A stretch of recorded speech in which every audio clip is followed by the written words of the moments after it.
கிறிஸ்து இயேசுவுக்குள் மிகவும் பிரியமாக அழைக்கப்பட்டு தெரிந்து கொள்ளப்பட்ட அன்பு சகோதர சகோதரிகளே, முதலாவது நம்முடைய பிதாவாகிய தேவனாலும் கர்த்தராகிய இயேசு கிறிஸ்துவினாலும் உங்களுக்கு கிருபையும் சமாதானமும் உண்டாவதாக என்ற வாழ்த்துக்களோடு இந்த ஒரு காலை தியானத்தை நம்ம ஆரம்பிக்க வண்ணமாக ஒரு ஜெபத்தோடு கூட இந்த ஒரு கூடுகையை நம்ம ஆரம்பிக்கலாம். ஜெபம் செய்வோம். மகா பரிசுத்தமும் அன்பும் இரக்கமும் வல்லமையும் கிருபை நிறைந்த எங்கள் அன்பின் பரலோக தந்தையே, இந்த அருமையான காலை வேலைக்காக உமக்கு நன்றிகளை துதிகளையும் ஸ்தோத்திரங்களையும் கர்த்தர் இயேசுவின் மூலமாக எடுத்துக்கொள்கிறோம் பிதாவே. இந்த ஒரு நாளிலும் எங்களுக்கு ஒரு புதிய நாளை ஏற்படுத்தி கொடுத்து உடைய கிருபையினாலும் இரக்கத்தினாலும் உடைய சத்தியத்தினாலும் எங்களை மூடி மறைத்து விசேஷமாக இன்றைய காலை தியானத்திலே உடைய பரலோக மன்னா மற்றும் நற்குணத்தின் முன்னேற்றத்தை நாங்கள் தியானிக்கத்தக்கதாக ஒரு வாய்ப்பையும் ஏற்படுத்தி கொடுத்திருக்கிறீர். அதற்காக கூட கோடானக்கூடிய நன்றிகளை நாங்கள் தெரிவித்துக் கொள்கிறோம்.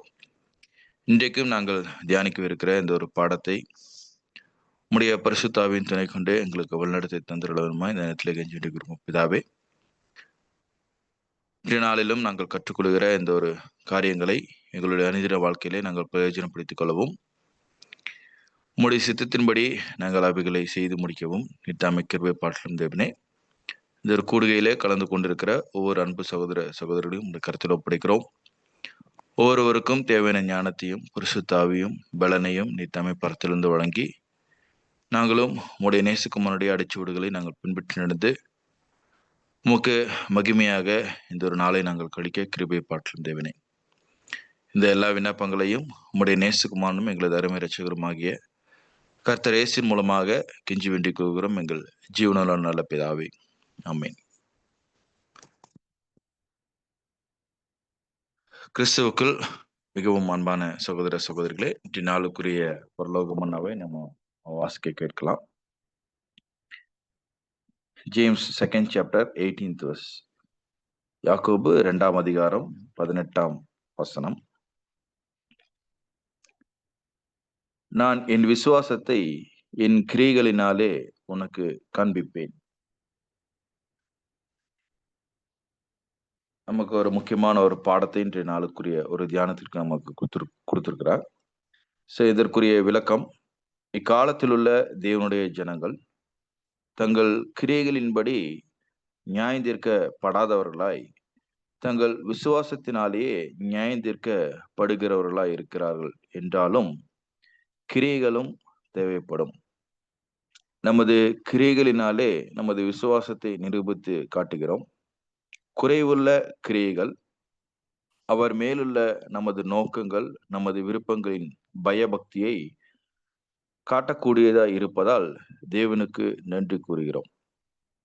நமது கிரியைகள் நமது விசுவாசத்தின் உண்மையை தேவனுக்கு நிரூபித்து காட்டுமானால் அந்த விசுவாசம் அவர் ஏற்றுக்கொள்ளத்தக்கதாகும்.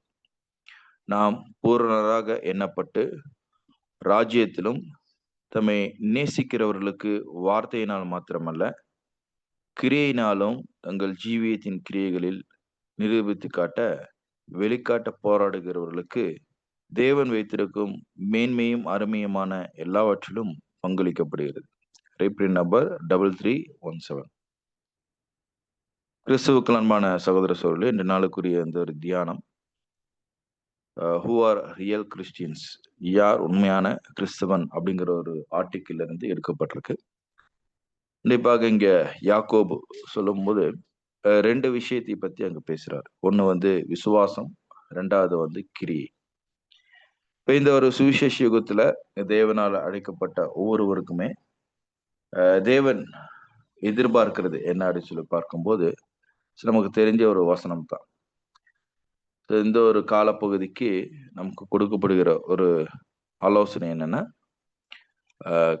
நீங்கள் விசுவாசத்தினாலே நீங்க என்ன பண்றீங்கன்னா இந்த ஒரு விஷயத்தை பண்றீங்க. நம்ம அதை எங்க வாசிக்கிறோம் அப்படின்னு பார்க்கும்போது, second.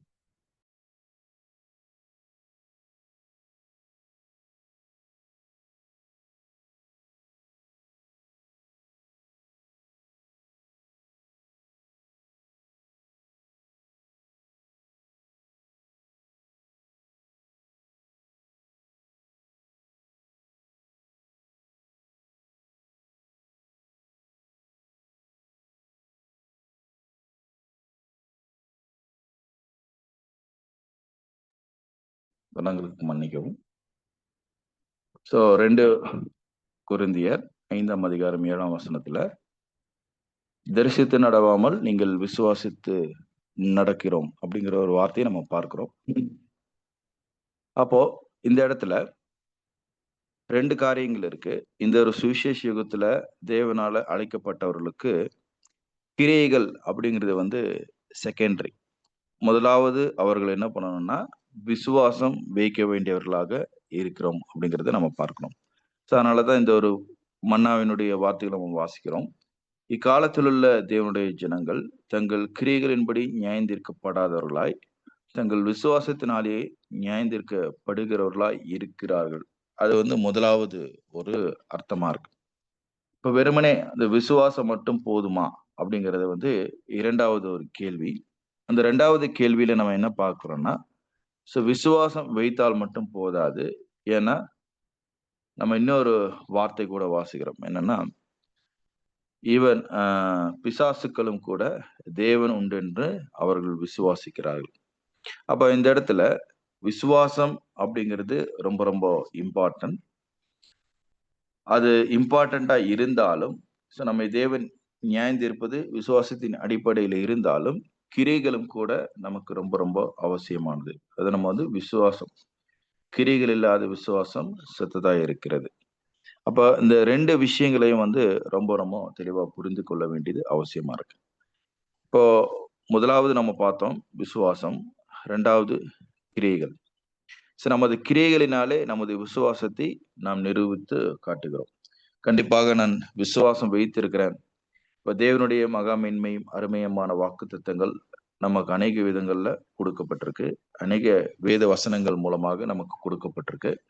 ஸோ தேவன் நமக்கு கொடுக்கவிருக்கிற எல்லா விஷயங்களுமே எதின் அடிப்படையில இருக்குதுன்னா, நம்ம பார்க்காத, நம்ம உணராத ஒரு சில தேவனுடைய வாக்குத்தத்தங்கள் மூலமாக நாம விசுவாசம் வைப்பதன் மூலமாகவும், அவைகளின்படி நடப்பதன் மூலமாகவும் நாம் அவைகளை வந்து பெற்றுக்கொள்கிறோம். ஆனா, அதை எப்படி நாம செயல்முறை கொண்டு வரோம் அப்படின்னு பார்க்கும்போது, கிரியைகள் மூலமாக அதை நம்ம செயல்முறைக்கு கொண்டு வரோம். ஆனா, இந்த இடத்துல நம்ம முக்கியமாக கவனிக்க வேண்டியது என்னன்னா, நாம எல்லாம் வந்துட்டு ஆதாமுக்குள்ள ஒரு விழுந்து போன ஒரு கண்டிஷன்ல இருக்கிற மனுஷர்கள். அப்போ விழுந்து போன மனுக்குலத்தினுடைய ஜனங்களாக இருந்து, இம்பெர்ஃபெக்ட் ஹியூமன் பீயிங்கா இருந்து, ஒரு விஷயத்தை தேவனுடைய சித்தத்தின்படியாக, அவருடைய நோக்கத்தின்படியாக நம்ம செய்யணும்னா, கண்டிப்பா நம்ம என்ன பண்ண முடியாதுன்னா, ஒரு 100% ஒரு விஷயத்தை வந்து கிரியைகள நம்ம வெளிப்படுத்த முடியாது. ஸோ அதனால தான் அவர் என்ன சொல்றாருன்னா, நமது கிரியைகளினாலே நமது விசுவாசத்தை காட்டுகிறோம். குறைவுள்ள கிரியைகள், அவர் மேலுள்ள நமது நோக்கங்கள், நமது விருப்பங்களின் பயபக்தியை காட்டக்கூடியதா இருப்பதால், தேவனுக்கு நன்றி கூறுகிறோம். இந்த இடத்துல வந்து 2 விஷயம் நம்ம மனசுல வைக்க வேண்டியது அவசியம். ஸோ நம்முடைய நோக்கம், சிந்தை இதெல்லாம் வந்துட்டு ஒரு புது சிருஷ்டிக்குரிய காரியங்கள். இப்ப தேவனால் கொடுக்கப்பட்ட அந்த ஒரு புதிய சிந்தை, அது நியூ கிரியேஷன். அது வந்து ஒரு பெர்ஃபெக்ட். New creation perfect. ஆனா நம்முடைய நேச்சர், அதாவது நாம் காணப்படுகிற ஒரு சுபாவம் எப்படின்னா, மாம்சீக ஒரு சுபாவத்துல நாம காணப்படுகிறோம்.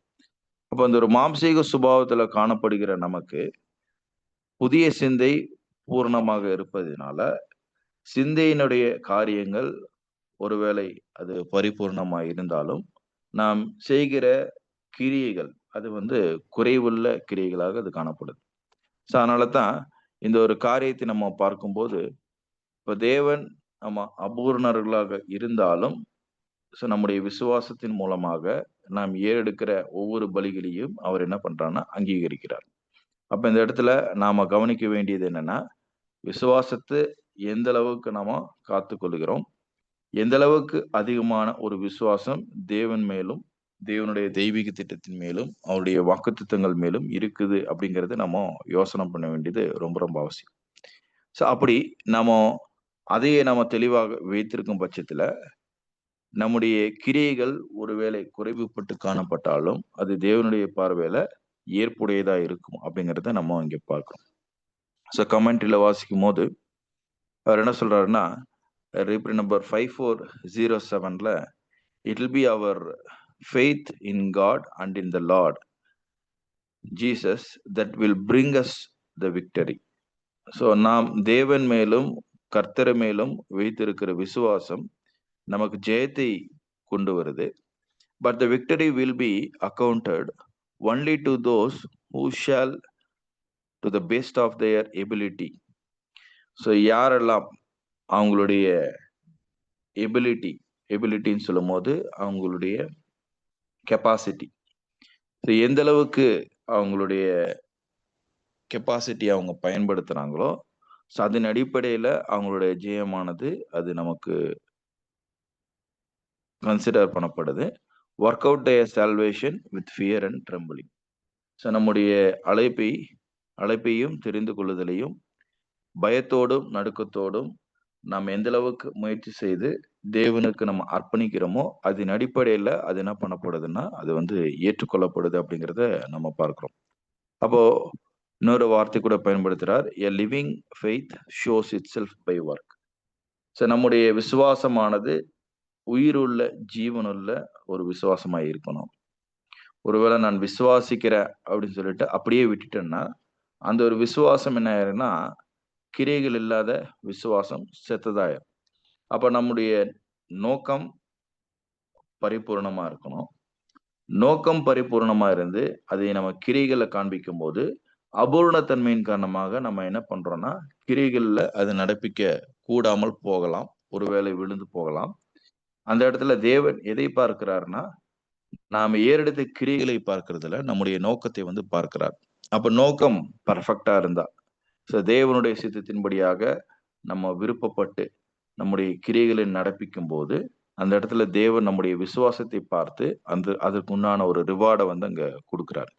ஸோ அதனால தான் வந்து ரிப்பரின் 5:8-9 அவர் சொல்லும் போது God will test us by our works as to the strength of our faith. So நம்ம எந்த அளவுக்கு வேலை செஞ்சோம், அதாவது கிரிகள் காண்பிச்சோம் அப்படிங்கிறத பொறுத்து இல்லை, மாறாக எந்த அளவுக்கு நம்ம விசுவாசத்துல உறுதியா இருக்கிறோம் அதை பொறுத்து தான் நம்முடைய ஒர்க்கை வந்துட்டு தேவன் வந்து என்ன பண்றாருன்னா அசஸ் பண்றாரு. ஸோ கிரிகள் காண்பிக்கணும், அது வந்து 2வது பட்சம். ஆனா முதலாவது எந்த அளவுக்கு நம்ம விசுவாசத்தை தேவனிடத்துல வெளிப்படுத்தி காண்பிக்கிறோம் அப்படிங்கிறது தான் வந்து முதலாவது ஒரு காரியமா இருக்குது. அப்படி ஒருவேளை விசுவாசம் இல்லாமல் நம்ம என்ன பண்ண முடியாதுன்னா கிரிகளை நம்ம வெளிப்படுத்த முடியாது.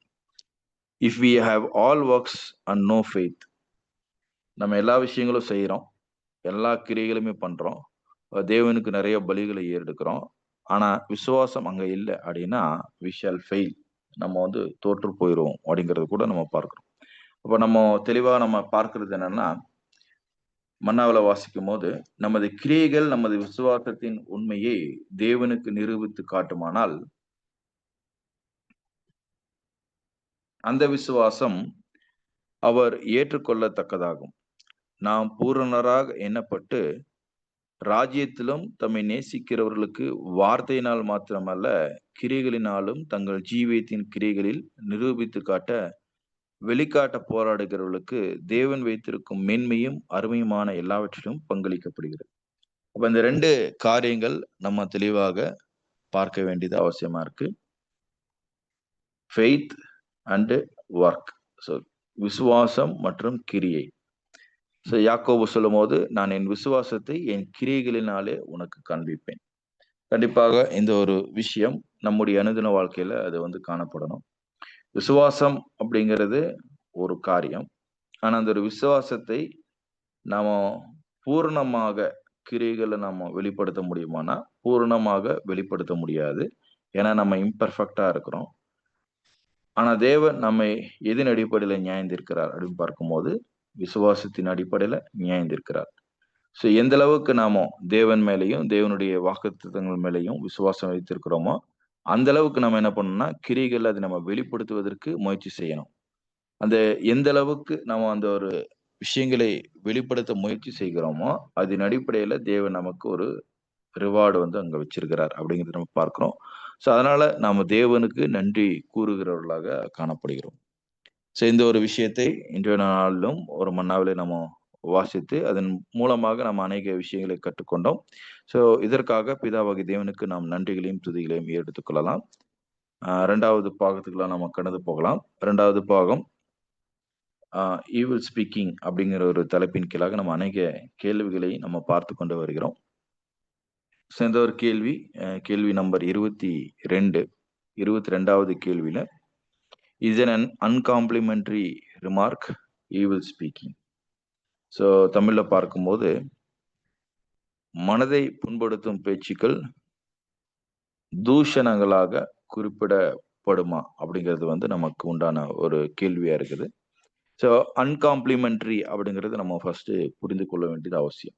இப்போ காம்ப்ளிமெண்டரி அப்படின்னு சொல்லும்போது பாராட்டுகிற ஒரு விஷயம். இப்போ ஒருத்தர் வந்து ஒரு நல்ல விஷயம் பண்ணாங்கன்னா அவங்கள வந்து ஒரு தட்டி கொடுக்கும் விதமாக நம்ம என்ன பண்றோம்னா பாராட்டுறோம். இப்போ இந்த இடத்துல அன்காம்ப்ளிமெண்டரி அப்படின்னு சொல்லும்போது பாராட்ட இயலாத காரியங்கள் அது வந்து ஈவில் ஸ்பீக்கிங்கா அப்படிங்கிறத வந்து கேள்வியா இருக்குது.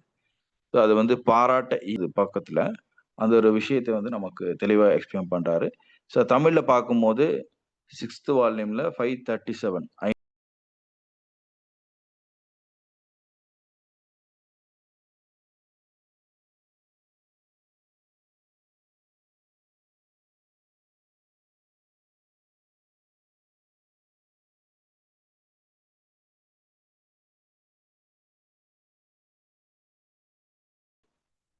இந்த இடத்துல ஒருவேளை நாம நம்மை பத்தி மற்றவர்கள் பேசுவதை விரும்புவோமா?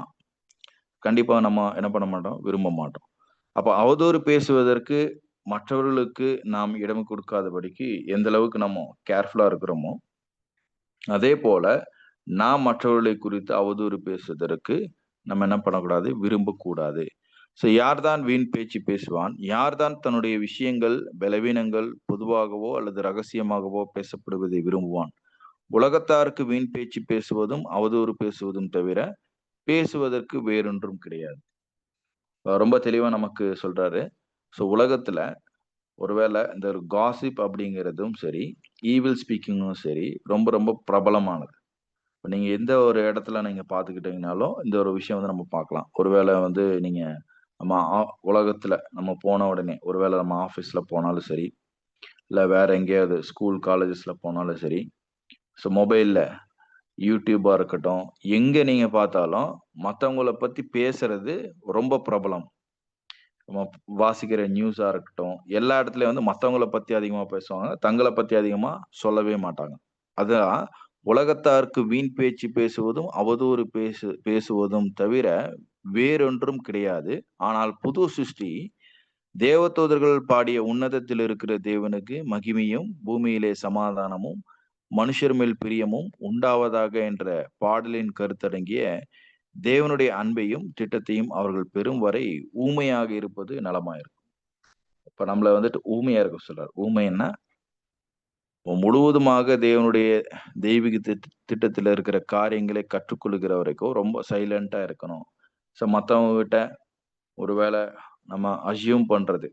ஒரு சில நேரங்கள்ல ஒரு சில விஷயங்களை நம்ம கேட்கும்போது, "ஆ அப்படி இருக்கலாமோ?" அப்படிங்கிற ஒரு கேள்வி கூட நமக்கு வரலாம்.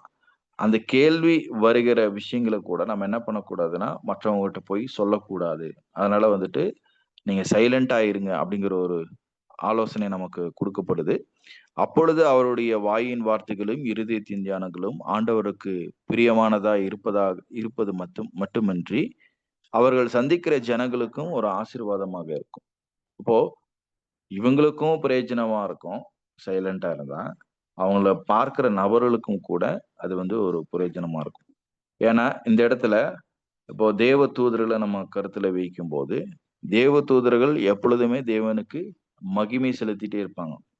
அந்த இடத்துல மற்றவர்களுடைய குறைபாடுகளோ, அது மற்றவர்களுடைய காரியங்கள பத்தி அவங்க வந்து பேசுறது கிடையாது. இப்ப நம்முடைய வேலை இந்த ஒரு சுவிசேஷ யுகத்துல தேவன பற்றி தெரிந்து கொள்ளணும். தேவனுடைய தெய்வீக திட்டத்த புரிந்து கொள்ளணும். அதை மற்றவங்களுக்கு சொல்லணும். இதுதான் நம்முடைய வேலை. இந்த ஒரு சுவிசேஷத்தை அறிவிக்கிற வேலை மட்டும் தான் நமக்கு இந்த ஒரு காலப்பகுதியில குடுக்கப்பட்டிருக்குது.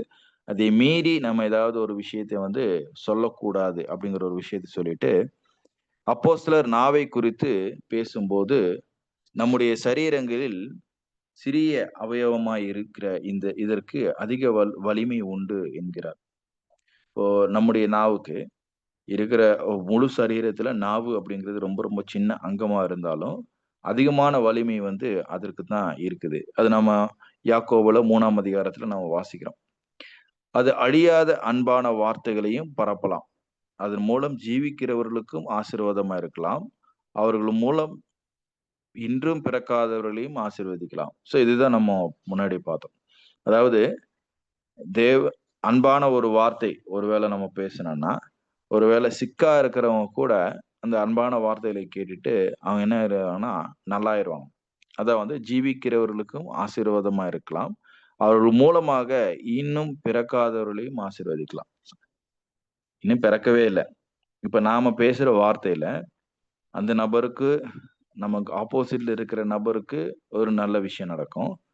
ஒருவேளை அவர்கள் மூலமாக பிறக்கிற நபர்களுக்கும் கூட அது ஒரு நல்ல காரியமா இருக்கிறதுக்கு வாய்ப்புகள் இருக்குது.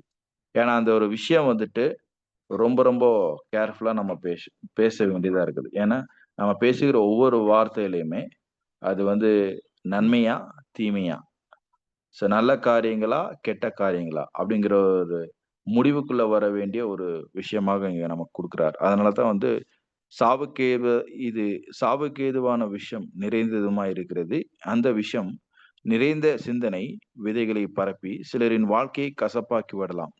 மேலும் மற்றவருடைய வாழ்க்கையை நோயுற்றுள்ளது போல ஆக்கி, அவருடைய வாழ்க்கையை நசுக்கியும் விடலாம். அப்ப நாம பேசுகிற ஒவ்வொரு வார்த்தையும் ஒருவர ஆசீர்வதிப்பதற்கும் அது பயன்படுத்தப்படுது. ஒருவரை நோய்க்குள்ளாக்குவதற்கும் அது வந்து பயன்படுத்தப்படுது. இப்ப நம்ம பேசுகிற விஷயங்கள் வந்து மத்தவங்களுக்கு ஒரு பிளெஸ்ஸிங்கா இருக்குதா? அல்லது மத்தவங்க விழுந்து போவதற்கோ, அல்லது நோய்க்குள்ளாக ஆகுவதற்கோ காரணமாக அது இருக்குதா? அப்படிங்கிறத ரொம்ப ரொம்ப கேர்ஃபுல்லா நம்ம பார்க்க வேண்டியது அவசியம். அதனால தான் இந்த ஒரு வார்த்தைய வந்து யாக்கோபு சொல்லும்போது, அ தேவனை துதிக்கிறதுக்கும் இதே வாய் தான் நம்ம பயன்படுத்துறோம். தேவனை தேவனுடைய மனுஷர்களை சபிக்கிறதற்கும் இதே வாயத்த நம்ம பயன்படுத்துகிறோம். அதனால நம்ம எந்த ஒரு விஷயத்த பேசினாலும் சரி, அ ஒரு வேள காம்ப்ளிமென்டரின்னு சொல்லும்போது பாராட்டுகள். அன்காம்ப்ளிமென்டரின்னு சொல்லும்போது அவர்களை தூஷிப்பது. இப்ப இந்த தூஷிப்பது, அதாவது அவர்களை பாராட்டாதபடிக்கு அவர்கள் மேல ஒரு கேடான விஷயத்தை சொல்லுவதோ, அல்லது மனதை புண்படுத்தும் பேச்சுக்களோ நம்ம பேசும்போதோ, அந்த இடத்துல வந்து எதை உபயோகப்படுத்தணும்னா, அன்பை வந்து உபயோகப்படுத்தணும். ஒருவேளை நம்ம அன்பை பயன்படுத்தும்போது, அவர்களுக்கு ஒரு பாசிட்டிவான ஒரு விஷயத்தை நம்ம கொண்டு போவோம். ஒருவேள அன்பை பயன்படுத்தல அப்படின்னு சொல்லும்போது, அந்த இடத்துல அவங்களுக்கு ஒரு மிகப்பெரிய ஒரு பாதிப்பையோ, அல்லது அபாயத்தையோ நம்ம கொண்டு போறதுக்கு வாய்ப்புகள் இருக்கு. அப்ப இந்த ஒரு விஷயத்த வந்து நம்ம தெளிவா நம்ம படிக்க வேண்டியவர்களா இருக்கிறோம்.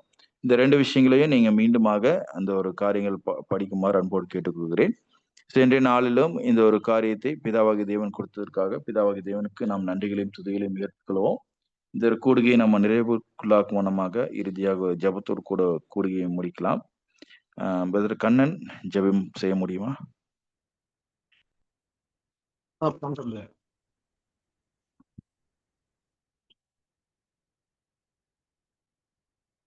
நாம் யாவரும் பரலோக பிதாவை நோக்கி ஜெபிப்போம். மகா உன்னதங்களில் வீற்றிருக்கிற அன்பின் பரலோக தகப்பனே, அப்பா பிதாவே, உமக்கே துதிகளையும் ஸ்தோத்திரங்களையும் நன்றிகளையும் உம்முடைய ஒரே பேரான குமாரன் இயேசு கிறிஸ்து மூலமாக துதிகளையும் ஸ்தோத்திரங்களையும் ஏறெடுக்கிற தகப்பனே, அப்பா பிதாவே என்று அழைக்கக்கூடிய புத்திரி சுவீகர தந்து ஒவ்வொரு நாளும் எங்களை பாதுகாத்து வழிநடத்துகிற உம்முடைய மேலான கிருபைக்கு நன்றி தகப்பனே. அப்பா இன்று ஒரு நாளில் கூட பரலோக மன்னா மற்றும் ஈவில் ஸ்பீக்கிங் என்ற தலைப்புகளில் நீங்கள் நல்ல ஆலோசனை கொடுத்தீங்க. அதற்கு நன்றி தகப்பனே. அப்பா ஒவ்வொரு நாளும் நம்ம மற்றவங்களுடைய இருதயத்தை புண்படுத்தாத வண்ணமாக நாம் வாயின் வார்த்தைகளை பாதுகாத்து பேசும்படிக்காகவும் நீங்கள் உங்களுடைய பரிசுத்த ஆவியை கொடுத்து வழி நடத்துங்க தகப்பனே. அப்பா இந்த ஒரு நாளில் கூட இந்த பகுதிகளை கேட்டு அதன்படி நடக்க உதவி செய்யுங்க. அப்பா உம்முடைய ஒரே பேரான குமாரன் இயேசு கிறிஸ்துவனுடைய அடிச்சுவடுகளை பின்பற்றி நடக்க எங்களுக்கு தேவையான கிருபையும் பரிசுத்த ஆவியும் கொடுத்து வழிநடத்துங்க. இந்த ஒரு சிறு ஜெபத்தை எங்களுடைய இரட்சகரும் மீட்பரும் மேய்ப்பரும் கண்மலையுமா இருக்கிற இயேசு கிறிஸ்துவின் விலையேறப்பட்ட நாமத்தில் ஜெபிக்கிறோம். ஜீவனும் வல்லமை நிறைந்த நல்ல பிதாவே, ஆமென்.